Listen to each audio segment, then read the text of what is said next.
Peroorkada police station ആക്രമണ കേസിൽ police video Manorama news കണ്ടെടുത്തു.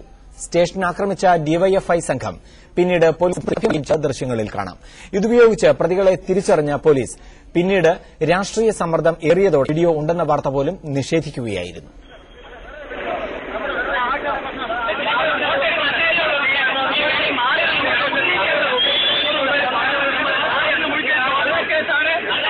ഇവരടക്കം കണ്ടാലറിയുന്ന 17 പേരാണ് 2 കേസുകളിലായി പ്രതികൾ.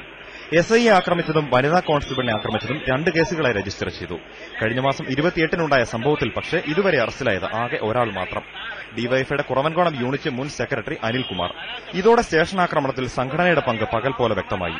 ഈ വീഡിയോ ദൃശ്യങ്ങൾ വേണ്ടപ്പെട്ടവരെ കാണിച്ച് പോലീസും കേസിൽ പിടിമുറുക്കി.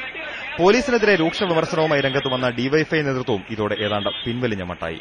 പോലീസിനുമേൽ സമ്മർദ്ദം മുറുകി. ഒത്തുതീർപ്പിനുള്ള ഉപാധി എന്ന മട്ടിൽ വീഡിയോ പോലീസ് മുക്കി. വീഡിയോയുടെ വിശദാംശങ്ങൾ ആവശ്യപ്പെട്ടവരോട് ഇങ്ങനെയൊന്ന് ഉണ്ടെന്ന് പോലും സമ്മതിക്കാൻ പോലീസ് നിലവിൽ തയ്യാറല്ല. നിയമസഭാ സമ്മേളനം കഴിയുന്നതുവരെയെങ്കിലും കേസിൽ തുടരുണ്ടാകില്ലെന്നർത്ഥം. എസ്എഫ്ഐയുടെ വിയൂർ സ്റ്റേഷനാക്രമണവും പാറശാല സ്കൂൾ ആക്രമണവും എല്ലാം കൊണ്ട് വെട്ടിലായിരിക്കുന്ന ആഭ്യന്തര വകുപ്പിന് പേരൂർക്കട സ്റ്റേഷനാക്രമണമെങ്കിലും ഒതുക്കി തീർത്തേ തീരൂ എന്നതാണ് സ്ഥിതി. പരിക്കേറ്റ പോലീസുകാരുമായി അടക്കം ഇതിന് ധാരണയിലെത്തിക്കഴിഞ്ഞുവെന്നാണ് അറിയുന്നത്. അനിൽ ഇമ്മാനുവൽ, മനോരമ ന്യൂസ്, തിരുവനന്തപുരം. ഇടതുമുന്നണിയുടെ പ്രവർത്തനം കൂടുതൽ മെച്ചപ്പെട്ട രീതിയിൽ നടക്കേണ്ടത്